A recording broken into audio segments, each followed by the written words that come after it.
Bismillahirrahmanirrahim. Assalamualaikum warahmatullahi wabarakatuh. Selamat siang Bapak dosen pengampu. Salam hormat.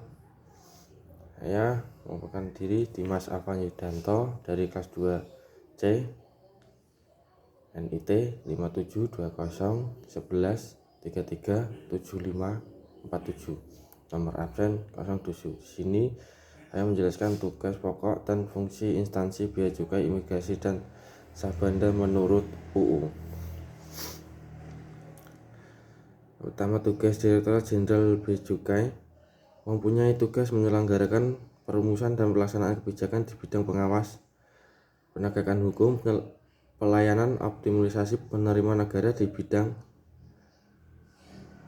kepabeanan dan cukai sesuai dengan ketentuan peraturan perundang-undangan. Direktorat Jenderal Bea Cukai mempunyai tugas menyelenggarakan perumusan dan pelaksanaan kebijakan di bidang pengawasan, penegakan hukum, pelayanan, optimalisasi penerimaan negara di bidang kepabeanan dan cukai sesuai dan ketentuan peraturan perundang-undangan.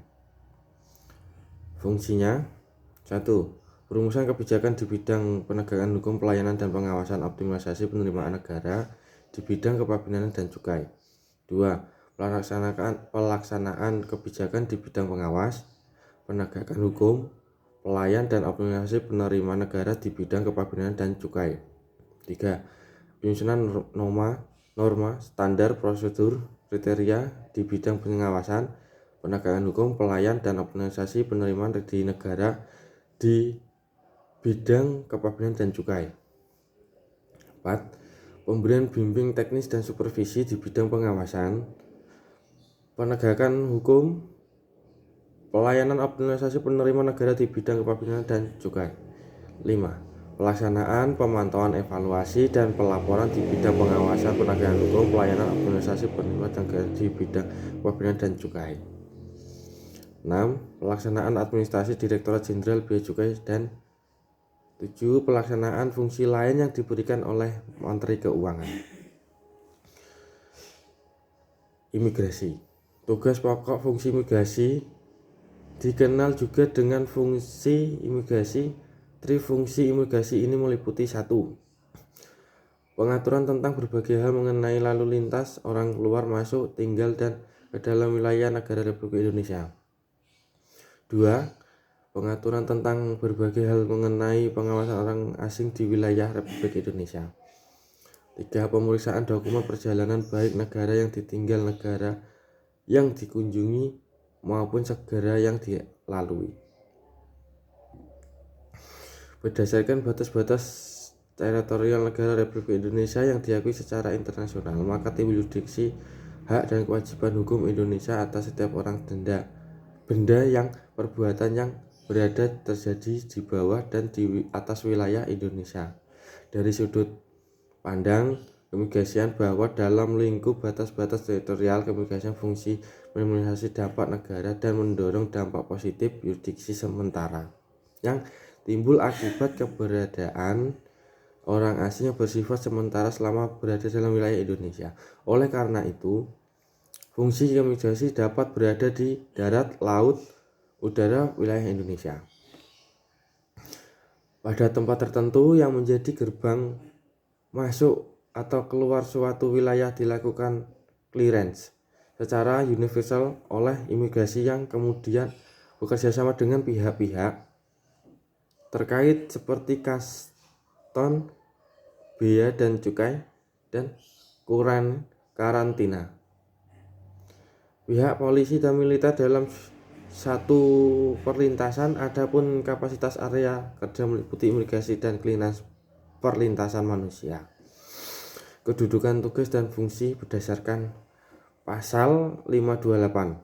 Direktorat Jenderal Imigrasi adalah unsur pelaksanaan yang berada di bawah dan bertanggung jawab kepada Menteri Hukum dan Hak Asasi Manusia. Direktorat Jenderal Imigrasi dipimpin oleh seorang Direktur Jenderal. Pasal 529. Direktorat Jenderal Imigrasi mempunyai tugas merumuskan serta melaksanakan kebijaksanaan dan standarisasi teknis di bidang imigrasi. Pasal 530, untuk melaksanakan tugas sebagaimana dimaksud dalam pasal 529, Direktorat Jenderal Imigrasi menjalankan fungsi 1. Perumusan kebijakan di bidang imigrasi, 2. Pelaksanaan kebijakan di bidang imigrasi, 3. Penyusunan norma standar prosedur kriteria di bidang imigrasi, 3. Pemberian bimbingan teknis dan evaluasi di bidang imigrasi, dan 5. Pelaksanaan administrasi Direktorat Jenderal Imigrasi. Yang selanjutnya, Kasabandar. Kantor Kasabandar dan otoritas pelabuhan mempunyai tugas pelaksanaan, pengawasan, dan penegakan hukum di bidang keselamatan dan keamanan pelayanan, koordinasi kegiatan pemerintah di pelabuhan, serta peraturan pengendalian dan pengawasan kegiatan kepelabuhan pada pelabuhan yang diusahakan secara komersial. Dalam melakukan tugas tersebut, Kantor Kasabandar dan otoritas pelabuhan menjalankan fungsinya pelaksanaan pengawas dan kenaikan kapal ke lautan kapal, sertifikat kapal, pencegahan penyemaran dari kapal, dan penetapan status hukum kapal. 2. Pelaksanaan pemeriksa manajemen keselamatan kapal. 3. Pelaksanaan pengawas keselamatan dan keamanan pelayanan terkait dengan kegiatan bongkar muat barang berbahaya, barang khusus, limbah dan berbahaya dan beracun, yang disebut B3. Pengisian bahan bakar, ketitipan embarkasi dan debarkasi penumpang, pembangun fasilitas pelabuhan, pengenakan dan reklamasi. Dan yang sebagai berikut, dan penyiapan bahan, penetapan evaluasi standar kinerja operasional pelayanan harta kepelabuhan, dan pelaksanaan urusan keuangan, kepegawaian umum, hukum, dan hubungan masyarakat, serta pelaporan. Sekian dari saya, terima kasih. Wassalamualaikum warahmatullahi wabarakatuh.